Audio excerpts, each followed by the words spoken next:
So KCR గారు మాట్లాడేటటువంటి speech ఏదైతే ఉందో ఆ స్పీచ్కి సంబంధించి కూడా చాలామంది భావోద్వేగానికి గురయ్యారు ఆ రోజు. మీరేం చెప్తారు సార్? నేనేం చెప్పేది ఏంటి, అది ఎవరు ఏ రకంగా స్పందిస్తారనేది వేరు విషయం. అది భావోద్వేగమా, లేకపోతే అప్రిషియేషనా, లేకుంటే ఏ, కరెక్టే అనే మాటతోటి వాళ్ళు విన్నరా అనేది అనేక అంశాలు. ఇది 25 సంవత్సరాలు అయింది ఈ పార్టీ పుట్టింది ఎందుకు, మీరు ఇచ్చిన అవకాశంలో 10 ఏళ్ళలో ఏం చేశామని చెప్పినప్పుడు ఎక్కువ ఉత్సాహం రాకపోవచ్చు, నాకు తెలుసు. అది అంటే రాలేదని కాదు, కానీ ఇది బాధ్యత.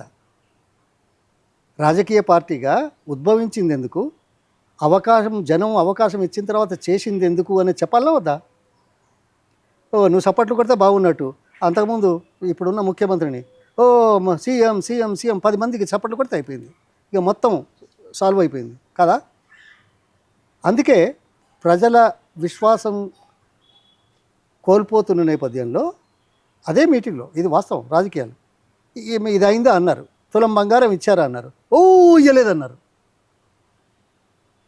అదే మనం చేసింది ఓ కార్యక్రమం చెప్తే అంటారా, అనరు, ఎప్పుడు అనలే, ఇప్పుడు అన్నారు. అందుకోసం ఏదో మీరు అన్నట్టు భావోద్వేగం రేకెత్తించిండు అని చెప్పుకోవడం ఒక ఎత్తు అయితే, ఇది రాజకీయ కోణం. ఏది ఈ సైడు, ఆ సైడు ఏం చెప్పలేదు అనేది వాళ్ళది. ఇట్లనే ఉంటాయి ఇవి. అంతే కదా. అది కానీ మనం ఈ పార్టీ ఎందుకు పెట్టాము, ఈ రాజకీయంలో ఎందుకున్నాము, ఏం చేశాము, తర్వాత జనం అవకాశం ఇస్తే ఏం చేశాము, ఇప్పుడు అవకాశం ఇచ్చిన పార్టీ ప్రభుత్వం ఎలా ఉంది, మళ్ళీ అవకాశం వస్తే ఏం చేస్తారు అనే దాని మీద సమగ్రమైన ఆలోచన చేయడానికే కదా. అంతే కదా. రైట్. అయితే ఈ 16 నెలల కాలం పాటు బీఆర్ఎస్ పార్టీ ఓడిపోయిన తర్వాత ప్రజల పక్షాన ఉండి ఎంత పెద్ద ఎత్తున కొట్లాట చేస్తున్నారో చూస్తున్నాం. ప్రతిరోజు ప్రతిక్షణం అబ్జర్వ్ చేస్తూనే ఉన్నా. అంటే లగచర్ల ఇష్యూ దగ్గర నుంచి ఈ రోజు ఉన్న హెచ్సియు వరకు కూడా ఎంత పెద్ద ఎత్తున సపోర్ట్ చేశారు. అయితే ఈ రాబోయే రోజుల్లో ఇంకా పరిణామాలు ఎలా ఉండవు? ఏం చేస్తాం, ఈ చరిత్రే, గత 15 సంవత్సరాల చరిత్రే రిజ్యూ చేస్తుంది. అవకాశం ఇస్తే ఏం చేసాం. ప్రపంచంలో, దేశంలో ఎక్కడైనా రైతు బంధు ఇచ్చారా? లేదు. దేశంలో ఎక్కడైనా కళ్యాణ లక్ష్మి ఇచ్చారా? లేదు. దేశంలో ఎక్కడైనా ఉమెన్ ఎంపవర్మెంట్కి ఇచ్చారా? దేశంలో ఏ రాష్ట్రంలోనైనా 4 రెట్లు తలసరి ఆదాయం పెరిగిందా?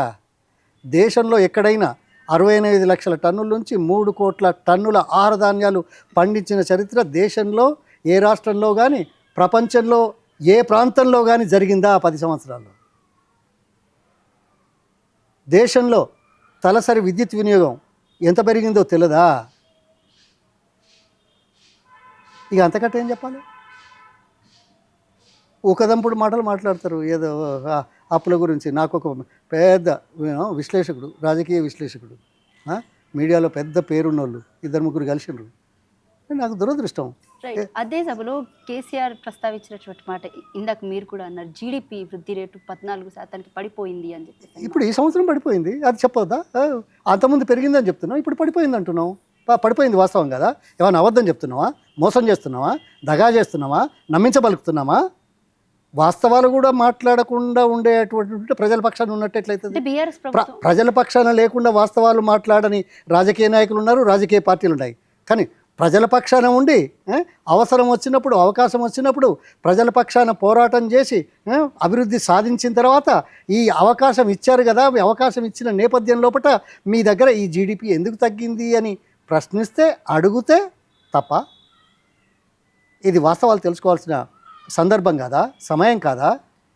24 గంటలు అదే ఆలోచన మీద ఉంటాం కదా. లేకపోతే రాజకీయాలు ఎందుకు, లేకపోతే పదవులు ఎందుకు, లేకపోతే ప్రజలు ఎందుకు? హాయిగా ఇట్లా కూర్చోవచ్చు కదా.